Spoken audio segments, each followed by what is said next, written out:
Terima kasih Bapa, terima kasih Tuhan. Saatnya kami akan diberkati oleh firman Tuhan. Mari Engkau memberkati kami semua Tuhan. Biarlah lewat firman-Mu kami terus dikuatkan, kami terus dimampukan Tuhan, kami terus dimengerti. Bahkan lewat firman-Mu Tuhan, kami akan terus bertumbuh di dalam Tuhan.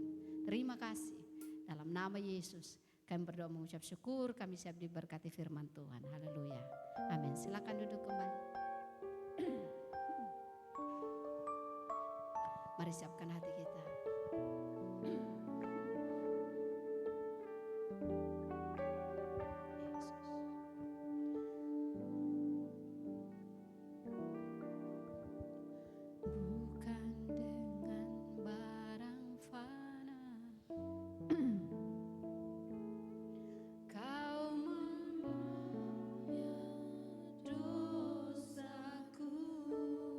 Dengan darah yang mahal,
Kalau tanpa salib kami tidak ada sampai hari ini. Kalau tanpa pengorbanan Tuhan kami tidak ada. Karena ketika Tuhan berkorban mau mati bagi kami, menebus segala dosa dan pelanggaran kami menjadi hidup. Kami menjadi berarti di dalam Tuhan. Engkau menjadikan kami serupa dan segambar dengan Engkau Tuhan. Ada karakter-karakter ilahi yang Tuhan taruh dalam diri kami masing-masing dengan satu tujuan dan maksud, supaya kami menjadi manusia yang berarti di hadapan Tuhan, dan kami menjadi buah yang berbau harum di hadapan Engkau Tuhan. Terima kasih Tuhan untuk hari ini. Terima kasih untuk kesempatan ini. Terima kasih untuk kehadiran Tuhan. Terima kasih untuk segala sesuatu yang baik yang Tuhan kerjakan dalam kehidupan kami. Di malam hari ini Tuhan, kami akan merenungkan kebenaran firman-Mu. Dalam kehidupan kami sebagai anak-anak Tuhan, kami butuh firman. Sebab firman itu seperti cermin bagi kami, untuk kami bisa melihat segala tingkah laku kami, apakah berkenan di hadapan Tuhan. Dan kalau kami dapati diri kami bersalah di hadapan Tuhan, ampuni kami Tuhan. Bukan sekedar cermin, tapi menjadi pagar perlindungan bagi kami semua. Firman-Mu itu yang memerdekakan kami. Firman-Mu itu kekuatan bagi kami. Terima kasih Tuhan, kami siap untuk membuka hati kami untuk diisi firman Tuhan. Di dalam nama Tuhan Yesus, haleluya. Amin. Shalom Bapak Ibu saudara yang kasih dalam Tuhan. Ya, di dalam kehidupan kita sebagai anak-anak Tuhan, sebagai orang percaya, sebagai umat pilihan Tuhan, sebagai orang yang sudah diselamatkan oleh Tuhan, dalam kehidupan kita pasti harus ada yang namanya pertumbuhan, ya kan? Kita mesti bertumbuh ke arah yang lebih lagi. Kita tidak bisa stuck dalam kehidupan kita. Kita mesti apa? Bertumbuh. Seperti sebuah pohon ketika ditanam oleh si empunya kebun, dia pasti apa? Mengharapkan ada pertumbuhan terjadi dalam tanaman yang akan dia tanam. Dia harus ada pertumbuhan. Maka oleh karena itu, ketika sebuah pohon ditanam, maka apa? Dia harus dikasih air dan harus ada nutrisi di dalamnya. Dia menjaga, dia melindungi, bahkan apa? Dia dituntut untuk apa? Berbuah. Itu yang penting. Ada pertumbuhan dan harus ada yang namanya buah. Maka ketika sang pemilik kebun itu melihat ada pertumbuhan, ada daun yang sehat, ada ranting-ranting yang kuat, bahkan ada batang, ada batang, maka ada yang ditunggu juga namanya apa? Proses yang namanya ada berbuah di dalamnya. Maka dia dengan bangga akan apa? Memberitahukan, atau dia dengan bangga akan menyaksikan, mempertontonkan bahwa hasil kebunnya itu apa? Berbuah. Namun pertanyaannya, berbuahnya itu hasilnya manis atau tidak? Itu kan yang menjadi pertanyaan. Oleh karena itu, sebesar harapan dari si pemilik kebun, dia akan apa? Berbuah, tapi juga dia manis, gitu ya. Oke, mari kita buka di dalam Yohanes pasal 15 ayat 1 sampai dengan ayat 8.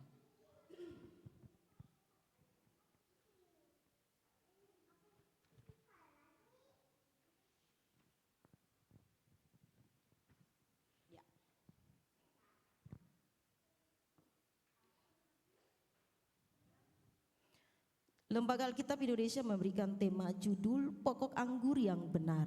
Ayat 1. Akulah pokok anggur yang benar dan Bapakkulah pengusahanya. Ayat 2.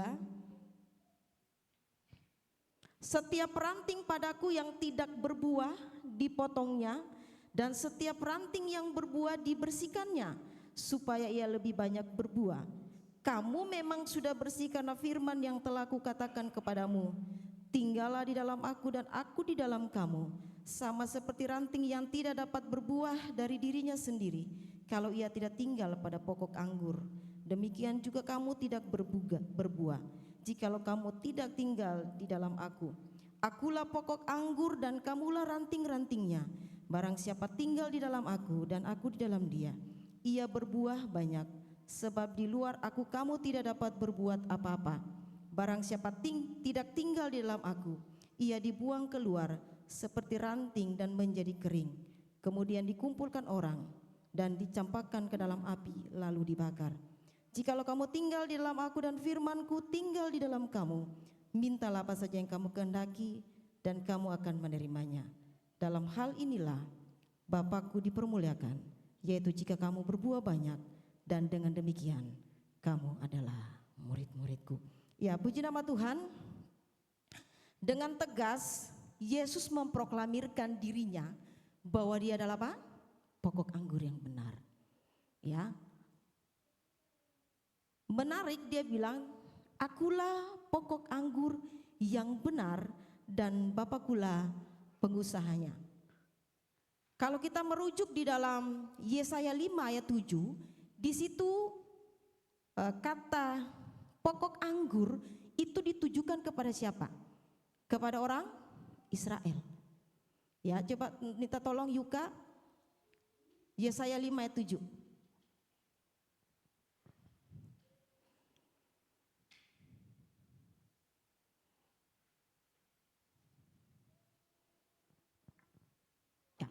Sebab kebun anggur Tuhan semesta alam ialah kaum Israel, dan orang Yehuda ialah tanaman kegemarannya.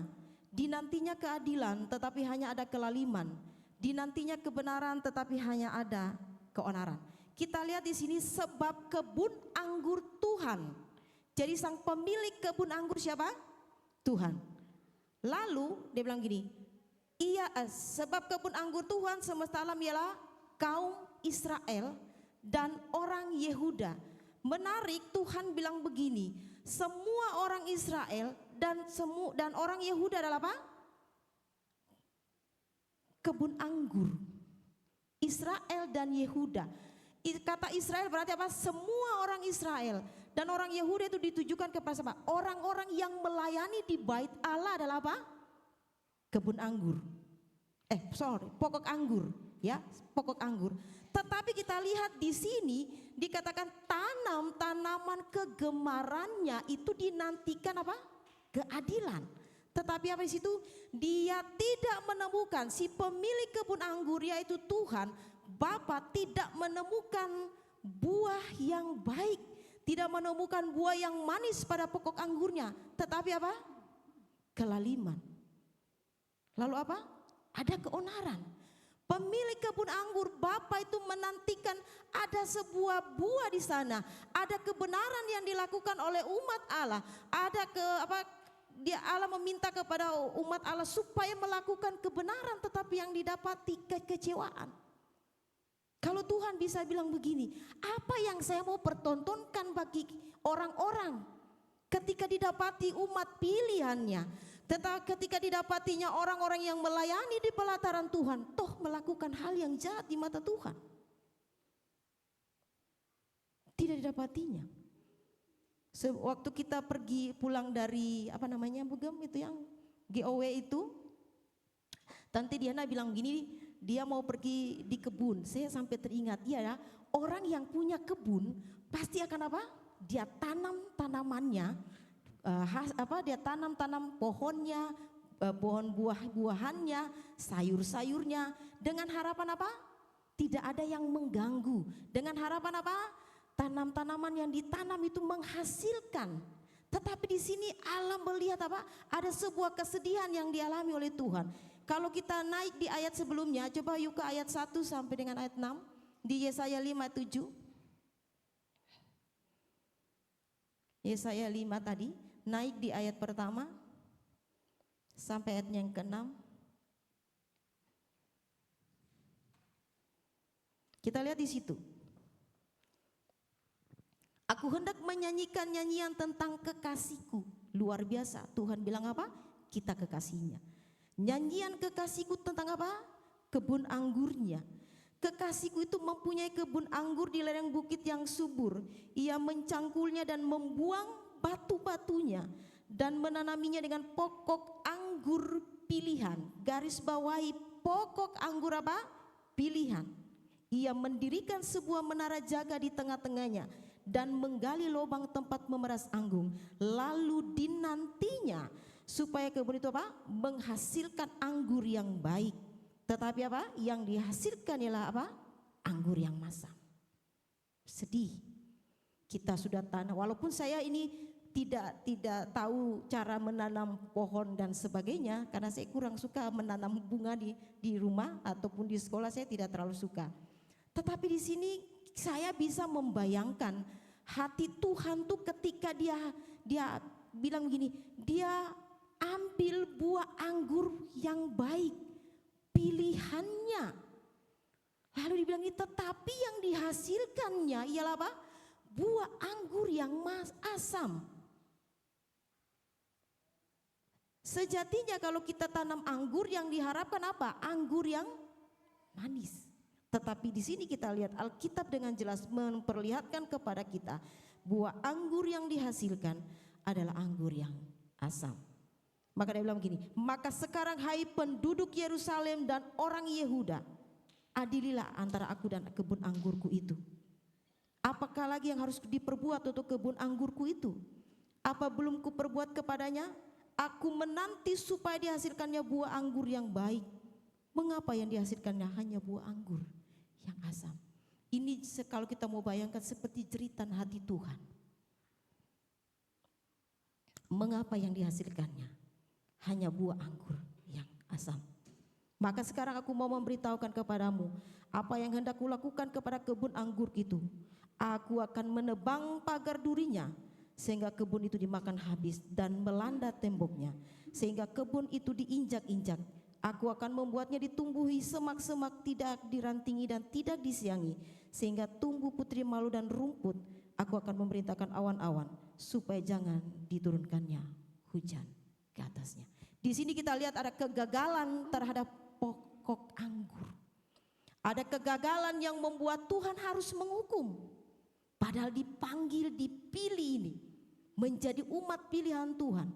Tetapi mereka gagal untuk apa?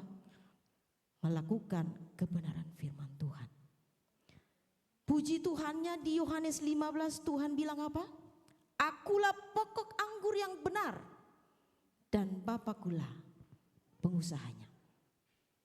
Konteks pernyataan Yesus ini kalau kita lihat di pasal yang ke-14, kita mundur di ayat 31. Yohanes 14 ayat 31 bagian terakhir, coba Yuka. Marilah kita pergi dari sini. Jadi Yesus bilang, panggil kepada para murid bilang ini, mari kita pergi dari sini, kita mau menuju ke mana? Ke Getsemani. Tetapi dalam perjalanan waktu waktu umat Allah, waktu murid-murid Tuhan yang berjalan bersama Tuhan, mereka melewati bait Allah, dan pada masa itu adalah masa perayaan Paskah. Murid-murid melihat ada apa? Ada ukiran dan ornamen di bait Allah. Ukiran ornamen apa? Anggur. Lalu Yesus bilang begini, akulah pokok anggur yang benar. Bagi orang Israel, anggur adalah lambang apa? Sukacita. Bagi orang Israel, anggur adalah lambang apa? Diberkati. Bagi orang Israel, anggur adalah lambang apa? Umat pilihan Allah. Maka Yesus bilang dengan tegas, akulah pokok anggur yang benar dan Bapakulah pengusahanya. Tuhan Yesus hendak mengingatkan kepada para murid bahwa kalau dulu dalam perjanjian lama umat yang Tuhan pilih itu gagal untuk menjadi pokok anggur, tapi Yesus katakan dengan tegas, sayalah pokok anggur yang benar. Tetapi menariknya dibilang begini Tuhan, sebagai pokok anggur yang benar, maka dia harus menghasilkan apa? Buah. Tetapi di sini buah yang dituntut adalah siapa? Rantingnya yang dituntut untuk apa? Berbuah. Ya, ranting, dia bilang ini, setiap ranting padaku yang tidak berbuah dipotongnya, dan setiap ranting yang berbuah dibersihkannya supaya ia lebih banyak apa? Berbuah. Di depan rumah itu kan ada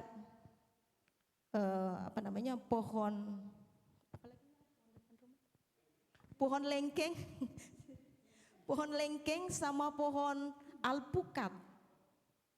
Ya, itu kan sudah berapa dalam 1 tahun itu bisa 2-3 kali dia berbuah. Itu sebenarnya 2-3 kali dia berbuah, tapi waktu itu kan lama orang menanti. Kalau saya tidak menanti karena tidak terlalu suka buah itu. Tetangga para menanti, guru-guru para menanti, guru-guru SD 2 Batu lo menanti. Itu lalu bertanya, sudah berbuah buah lengkeng? Belum. Lalu Uzian itu dia berinisiatif membersihkan dia potong ranting-rantingnya, tidak lama dia berbuah itu. Itu apa? Itu lengkeng. Dan siapa di sini yang sudah menikmati angkat tangan? Manis kan? Saya tidak makan. Manis ya? Dia manis itu buah.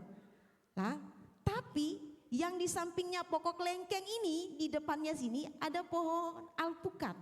Ditunggu-tunggu, orang-orang menunggu, kenapa dia tidak berbuah-buah ini? Buah alpukat mau ditebang. Kalau saya tebang saja gitu, karena sudah lama ini pohon ditanam kok tidak tumbuh-tumbuh. Tapi Uzian itu menanti dengan tekunnya. Satu waktu ketika kakak saya yang tertua meninggal, Bu Arce, kami pergi dan kebetulannya juga, walaupun tidak ada yang kebetulan di dunia ini, kebetulannya jemaat itu banyak yang petani dan berkebun. Maka bertanyalah Uzian, kira-kira bagaimana itu pohon alpukat supaya dia berbuah? Lalu dia bilang begini, kamu kuliti, dia punya batangnya itu kuliti. Maka ketika dikuliti, memang dikuliti sudah lama, tapi sekarang saya lihat, itu saya kaget, itu dia sudah banyak dan itu sudah dinantikan para tetangga yang samping rumah. Itu dia sudah berbuah, menjorok, sudah mulai sudah hampir menutupi itu jalan depan rumah itu. Ternyata ya, dia bilang begini, setiap ranting yang berbuah dibersihkannya supaya lebih banyak berbuah. Ayat selanjutnya Yuka, ayat 3. Kamu memang sudah bersih karena firman yang telah kukatakan kepadamu. Selanjutnya tempat, tinggallah di dalam aku dan aku di dalam kamu, sama seperti ranting tidak dapat berbuah dari dirinya sendiri. Kalau ia tidak tinggal pada pokok anggur, demikian juga kamu tidak berbuah jikalau kamu tidak tinggal di dalam aku. Ayat 5. Akulah pokok anggur dan kamulah ranting-rantingnya. Barang siapa tinggal di dalam aku dan aku di dalam dia, ia berbuah banyak. Sebab di luar aku kamu tidak dapat berbuat apa-apa. Ayat 6. Barang siapa tidak tinggal di dalam aku, ia dibuang keluar seperti ranting dan menjadi kering. Kemudian dikumpulkan orang dan dicampakkan ke dalam api lalu dibakar. Ayat 7. Jikalau kamu tinggal di dalam aku dan firmanku tinggal di dalam kamu, mintalah apa saja yang kamu kehendaki dan kamu akan menerimanya. Puji Tuhan. Kalau kita lihat di sini dia bilang gini, kamu memang sudah bersih. Bersih dari apa? Dari firman. Kita dibersihkan oleh Tuhan. Ranting-ranting itu dibersihkan oleh Tuhan. Ya, dibersihkan, dipotong, itu ada luka. Ya. Ada luka ya, ketika kita potong sesuatu ada luka di situ, ya kan? Bukan luka, jangan begitu Pak Mansur, ya. Ada luka yang dialami oleh siapa? Pokok anggur. Dengar ya. Tadi dikatakan di ayat pertama apa? Akulah pokok anggur yang benar. Jangan lupakan yang benar.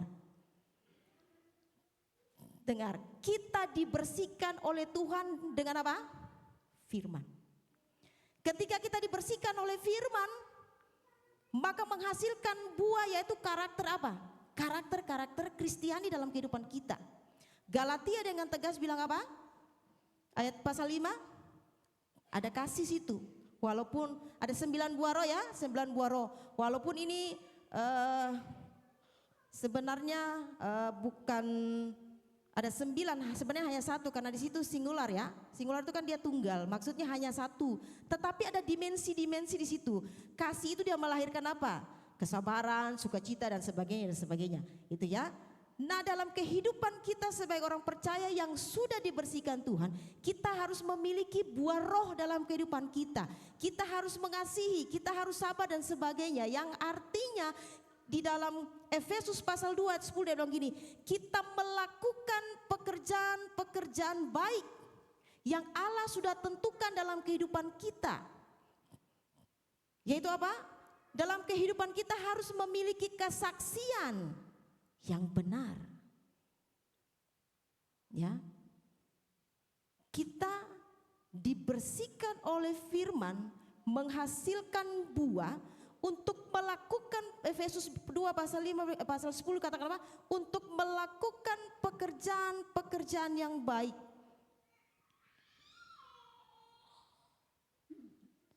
Ayat 10 saya lihat dulu ya. Karena kita ini buatan Allah, diciptakan dalam Kristus Yesus untuk melakukan pekerjaan baik yang dipersiapkan, dengar garis bawah, yang dipersiapkan Allah sebelumnya. Ia mau supaya kita apa? Hidup di dalamnya. Jadi semua pekerjaan-pekerjaan Allah yang sudah Allah siapkan itu harus kita lakukan. Ya, kita harus memiliki kesaksian yang benar. Ya, waktu kita ikut GOW itu kan selalu yang dibilang minta dana dari pemerintah, anggota dewan minta dana sampai saya bilang, saya kasih tahu Mader, kenapa selalu mereka harapkan dana dari pemerintah? Puji Tuhan, Tuhan jawab melalui Ibu Tambunan siapa namanya Ibu? Yang orang GPIB itu? Hah? Ya, dia bilang begini, saya mewakili Perkim, Persekutuan Kaum Ibu Masehi. Kami punya anggaran dasar, anggaran rumah tangga. Saya dengar gitu dan saya langsung pandang kepada 02. Itu dia tersenyum. Maknanya saya menarik. Ketika dia senyum itu, maknanya dia apa? Dia kagum. Persekutuan Kaum Ibu Masehi tidak minta dana. Tidak satu pun dia bilang begini, kami minta dana untuk melakukan. Malah dia bilang begini, kami melakukan apa? Bakti sosial dengan dana yang ada pada kami. Lalu orang semua tepuk tangan. Itulah pekerjaan baik. Tuhan mau kita melakukan pekerjaan baik untuk menjadi kesaksian bahwa orang Kristen tidak bukan peminta-minta. Bukan. Pekerjaan baik apa? Dalam hidup kita, perkataan kita, tindak tanduk kita harusnya apa? Memiliki buah yang manis. Kita ranting nih. Yang Tuhan tuntut, yang Bapa tuntut adalah dari ranting. Pokok anggur adalah Tuhan. Maka ranting yang dituntut untuk bersaksi untuk kemuliaan Tuhan. Tadi saya bilang begini, sebagai pemilik kebun anggur, dia akan dengan sukacita, dia akan dengan bangga mempertontonkan, inilah hasil kebun saya. Buahnya manis, buahnya sedap, buahnya mantap untuk dinikmati. Karena ada firman. Pokok anggur itu Yohanes pasal 1 ayat 1 bilang apa? Firman itu adalah apa? Allah. Firman itu adalah siapa? Yesus. Dengar, pokok anggur kita adalah firman yang membersihkan kita dari apa? Hal-hal yang jahat. Efesus pasal 2 ayat 10 dia katakan, karena kita buatan Allah, diciptakan dalam Kristus Yesus untuk melakukan pekerjaan yang dipersiapkan Allah sebelumnya. Titik sambung, Ia mau supaya kita hidup di dalamnya. Saya cari-cari tentang kesaksian, walaupun saya mikir-mikir, saya pernah nonton di Kick Andy, ada satu pendeta bertato, pendeta kalau saya sebut ini ada yang bergetar hatinya, pendeta Agus, itu pasti Jogja, ya. Pendeta Agus, walaupun nama papa saya Agustinus, ya, hanya bukan pendeta, ya. itu dia bertato nih, semua bertato sampai muka begitu. Sampai saya bilang, siapa ini yang ditampilkan oleh Kik Andy? Mana gondrong lagi, bertato kan garang gitu ya. Tapi waktu dia bilang begini, dia tanya, Bapak pendeta? Iya, kaget saya. Pendeta, jarang kan kita lihat Pak Pendeta, Pak Gem kan saja bersih nih mukanya. Pendeta-pendeta mana di sini yang sudah gondrong, bertato? Tidak ada. Tapi waktu dia bilang gini, saya pendeta. Terus dia bilang gini, pendeta jalanan. Wow, kaget. Bayangkan dia menyekolahkan lintas agama, 200 lintas agama. Bahkan dia bergaul dengan orang-orang marginal, orang-orang yang kita mungkin pandang sebelah mata mereka. Para pekerja-pekerja seks dia rangkul. Dia menunjukkan kasih Bapa. Itulah buah yang Tuhan mau. Waktu dia bilang itu dia membiayai orang lintas agama, dia sekolah kan, dia berteman dengan para pekerja seks, dia berikan lapangan pekerjaan. Orang itu kagum dengan dia. Saya rasa juga Tuhan begitu. Dia tatap dari ketinggiannya dan dia akan bertepuk tangan. Mungkin sambil menangis. Ini yang Tuhan mau. Kita berbuah. Kita memiliki kesaksian yang benar. Kita mempertontonkan bahwa kita ini ranting-rantingnya Tuhan yang berbuah manis. Itu yang Tuhan mau dalam kehidupan kita. Tadi saya singgung apa? Waktu dibersihkan, dipotong, yang terluka siapa? Pokok anggur. Tahukah Bapak Ibu, pokok anggur itu 2000 tahun yang lalu ditanam di Golgota. Kalau tanpa dia, kita tidak apa-apa. Kalau tanpa dia, kita tidak ada sampai hari ini. Pengorbanan Kristus itu luar biasa dalam kehidupan kita. Pokok anggur itu yang seharusnya kita nih yang mati, tapi karena dia menyadari bahwa kalau tanpa pengorbanannya kita binasa. Oleh sebab itu, jangan pernah kita sia-siakan pengorbanan Tuhan, pokok anggur yang ditanam di Golgota itu. Sebagai orang percaya,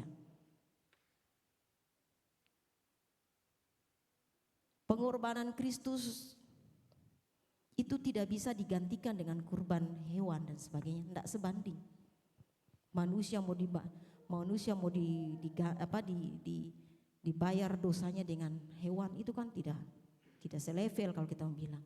Maka harus kurban anak domba Allah. Harus manusia yang tanpa cacat celah, harus manusia yang tanpa dosa, baru bisa kita diselamatkan. Kitalah ranting-ranting yang seharusnya menghargai pengorbanan Kristus di kayu salib.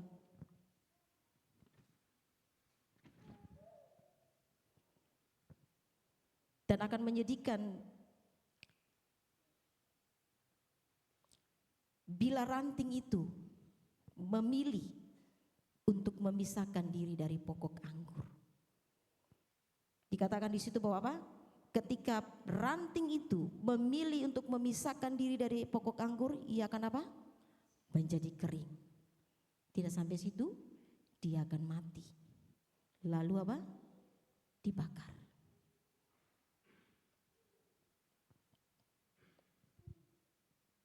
Sama seperti garam yang menjadi tawar dalam Matius 5 ayat 13. Garam itu jika dia menjadi tawar, dikatakan apa? Tidak ada gunanya, dia akan dibuang dan diinjak. Garam sejatinya Pak Gem bilang apa? HCl ya. HCl itu ya NHC. Saya bukan orang biologi, orang perkantoran saya ini. NHCl itu garam, dia bersifat garam ya. Dia menggarami, dia memberi rasa garam. Tapi kenapa ya Matius 5 ayat 13 ya katakan apa? Jika garam itu menjadi tawar, dengan apakah ia diasinkan? Ternyata apa? Garam itu dia terkena apa? Debu dan barang asing lain, sehingga apa? itu debu itu menjadi apa namanya? Dia menjadi tebal sehingga ketika kita rasa tidak ada rasa garam. Ibu-ibu mana yang masak, dia ambil itu garam yang tanpa rasa lalu taruh di dalam masakannya, tidak ada. Ibu-ibu yang tidak tahu masak ini pun akan membuang itu. Ya, akan membuang itu garam yang seperti begitu. Dengar, kita mungkin ranting-ranting, kita mungkin garam yang orang pandang sebelah mata. Garam tidak pernah ditempatkan di toples yang cantik, lalu ditaruh di meja ruang tamu, tidak pernah. Tapi walaupun garam itu ditaruh di dapur, mungkin puji Tuhan kalau dibelikan tempat yang bagus sedikit. Kalau bekas sambal, biasa kesannya, sisanya bedak mungkin cuci sedikit, taruh garam. Dengar, dianggap remeh, dipandang pun mungkin kita merasanya malas, tapi dibutuhkan. Kita ranting-ranting mungkin yang orang bilang dari pohon yang dianggap orang mungkin dipandang sebelah mata. Tapi dengar, kalau tanpa kita dunia tidak ada apa-apanya. Kalau tanpa kita dunia ini tidak memiliki rasa. Jadi banggalah kita sebagai ranting-ranting, tapi ranting-ranting yang berbuah manis karena kita tahu bahwa pokok anggur itu adalah Tuhan.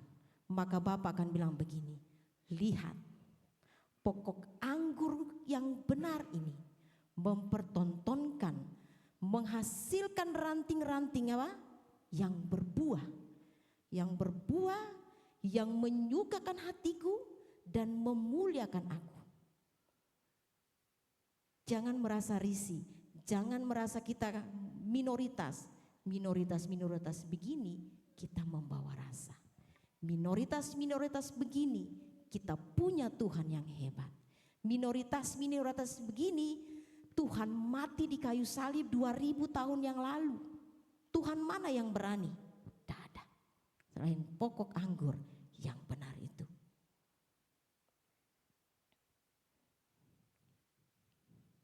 Jadi jangan sia-siakan pengorbanan Kristus ketika dia harus menderita di Golgota demi menebus kita. Golgota adalah tempat penanaman pokok anggur. Yohanes 12 ayat 24. Jika biji gandum tidak jatuh ke dalam tanah dan mati, ia tetap satu biji saja. Tetapi jika ia mati, ia menghasilkan banyak buah. Luar biasanya firman Tuhan ya. Antara satu dengan yang satu saling keterkaitan. Antara satu dengan yang satu membawa kita kepada pemahaman bahwa Kristuslah pokok anggur yang benar. Kalau dulu bangsa Israel gagal, puji Tuhan kita lahir di zaman kasih karunia. Tuhan Yesus akan bilang kepada sang pemilik kebun anggur, lihat saya pokok, ranting-rantingku menghasilkan buah. Puji Tuhan.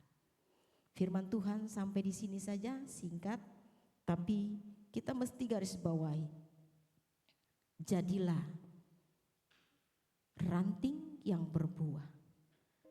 Jadilah ranting yang membanggakan sang pokok anggur dan sang pemilik kebun anggur. Siapapun kita, latar belakang bagaimanapun kita, hancur-hancurnya kita dulu, dengar 2000 tahun yang lalu di Getsemani, ketika dia disalib, sang pokok anggur itu menebus kita. Ambil keputusan malam ini untuk menjadi ranting-ranting yang memuliakan nama Tuhan. Mari kita satu di dalam doa. Haleluya Tuhan.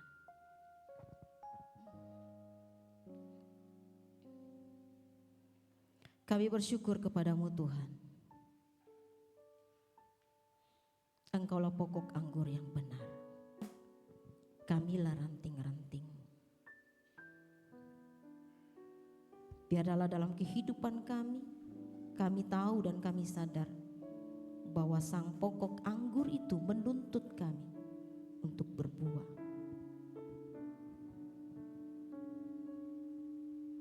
Sehingga sang pemilik kebun anggur akan berkata, lihat, ranting-ranting itu berbuah karena pokok anggur yang dia pilih adalah pokok anggur yang benar.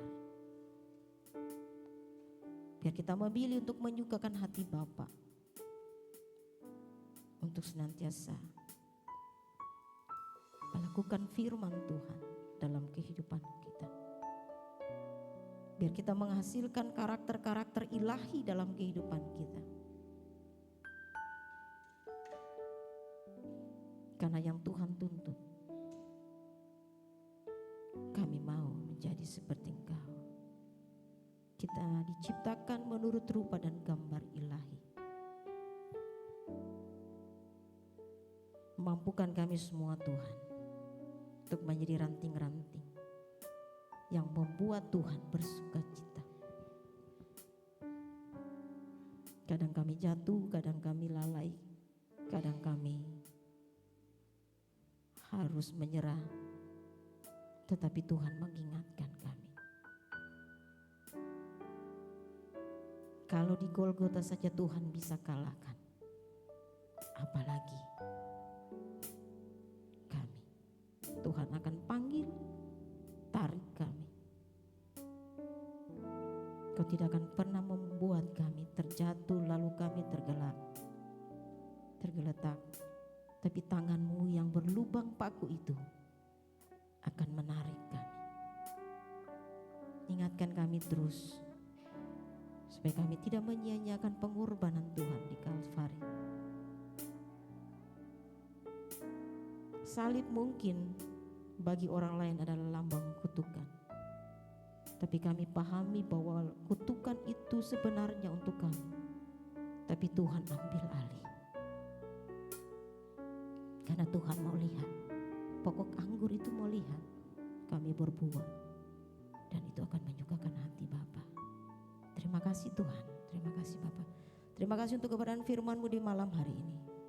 Terpuji Engkau Allah kami, sang pokok anggur yang tidak pernah gagal untuk membuat ranting-rantingnya itu berbuah.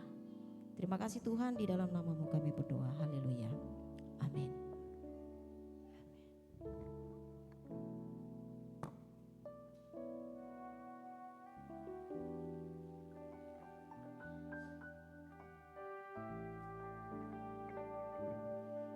Puji nama Tuhan. Saudara diberkati, amin.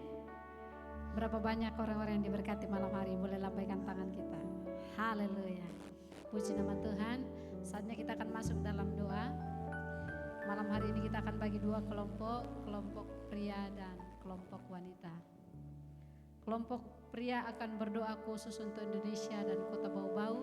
Dan kelompok wanita akan berdoa buat gereja-gereja Tuhan yang ada sekota Bau-Bau dalam rangka menyambut Natal, dan juga akan berdoa buat kegiatan kita khususnya GBI Rumah Doa di tempat ini. Dari kegiatan Natal sampai dengan profetik, anak sekolah minggu, terus tempatnya kita di tempat ini dengan parkiran yang ada di depan, biarlah itu kita beriman bahwa itu akan menjadi miliknya kita. Oke, dipersilakan dua kelompok saja malam hari ini kita akan berdoa.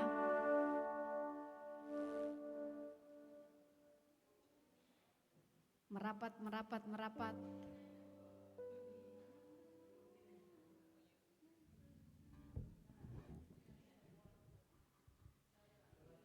Yang muda mendekat, jangan mak-mak mendekat kasihan. Para lelaki ini hanya 4 orang, 5 orang. Kita akan berdoa dengan sungguh-sungguh, semua bersuara kepada Tuhan, supaya apa yang kita doakan malam hari ini itu betul-betul akan terjadi bagi setiap kita.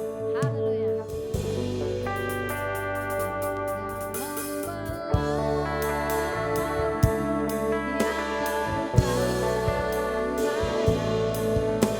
Yang mustahil pun terjadi.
Silakan duduk kembali.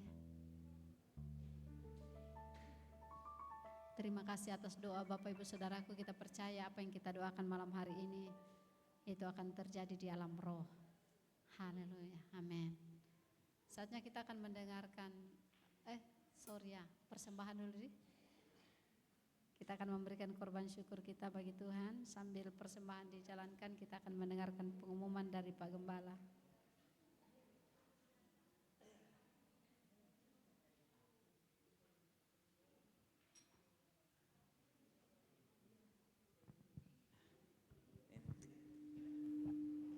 Nina. Ya, puji Tuhan, shalom. Ya, Bapak Ibu Saudara yang terkasih dalam Tuhan. Pengumuman yang pertama tentang kegiatan terakhir pekan kita besok, khususnya anak pemuda remaja untuk hadir dalam ibadah pemuda remaja, karena sudah 2 minggu ya tidak diselenggarakan karena ada kegiatan sebelumnya. Oh, jadi ibadah pemuda remaja tidak ada. Oh ya. Jadi semua kegiatan kita besok diarahkan untuk menghadiri hari ulang tahun Persatuan Kaum Ibu Masehi. Ya. Oh iya, puji Tuhan besok Widya diulang tahun ini lewat Perkim. Iya. Tapi bukan ulang tahun yang ke-75 toh. Karena Perkim 75. 71 kah? Oh sorry, ya. Ya, mari hadir, ibadahnya jam 6:30 di GPIB. Hadir, kita bersama-sama memuji Tuhan, kemudian mendengarkan kebenaran firman. Pelayan firmannya di Perkim siapa? Oh, puji Tuhan, tuan rumah. Dan sekaligus bocorannya setelah ibadah ada makan-makannya katanya. Ayah. Paripurna betul deh, dapat berkat rohani dan berkat jasmani. Ya, berikutnya juga mari kita sudah akan memasuki bulan Desember. Mari doakan seperti Ibu Mariance tadi juga sudah sebut, perayaan-perayaan yang akan diselenggarakan sepanjang bulan Desember, baik gereja kita secara khusus maupun gereja-gereja lain. Untuk di gereja kita perayaan itu tanggal 14 akan ada perayaan Natal OSIS SMA Negeri 1 Bau-Bau hari Minggu tanggal 14. Kemudian hari Senin tanggal 15 perayaan Natal Sekolah Minggu. Seperti sudah disampaikan juga saya sempat singgung, khususnya anak ibu orang tua yang memiliki anak-anak supaya ini dibagi, karena tahun ini secara khusus kita tidak membuatkan anak-anak baju kaos tapi menyiapkan sendiri, tetapi dress code-nya warna merah. Ya, puji Tuhan Shopee cukup murah-murah di sana. Ya, saya lihat pernah ya. Dari sekarang bagus, dipesan mungkin ada 2-3 orang mau gabung, kan begitu, lebih murah ongkos kirimnya mungkin. Nah, seperti itu. Ya, doakan, kemudian Natal kita seperti biasa tanggal 24 merupakan perayaan Natal sekaligus ibadah rayaan malam Natal, dan kemudian tanggal 25 dan 31. Mari doakan itu supaya kita penuh sukacita merayakan Natal di tahun ini. Ya, itu saja. Oh, sekaligus juga mari tetap dukung. Saya juga belum terima kabarnya sampai malam ini, saya nanti dicek Pak Doni yang rencana tadi dioperasi, semoga sudah terlaksana operasinya sehingga secepat-cepatnya ia bisa pulih dan bisa kembali. Itu saja pengumuman. Tuhan Yesus memberkati. Mari bangkit berdiri, kita akhiri ibadah kita.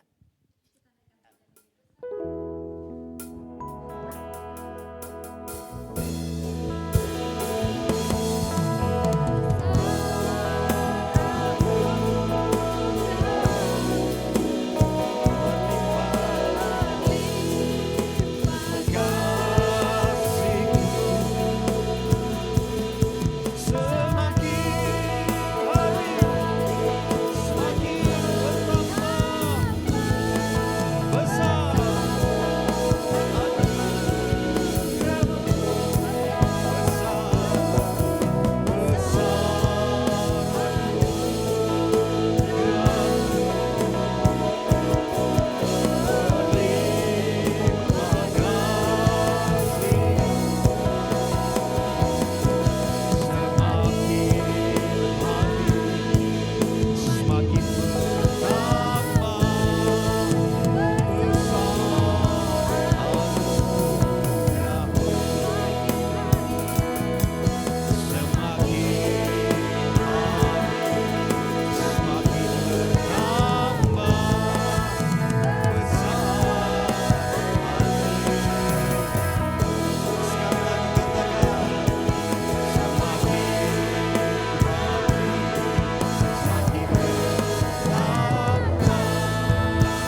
bersama dalam hidup kami.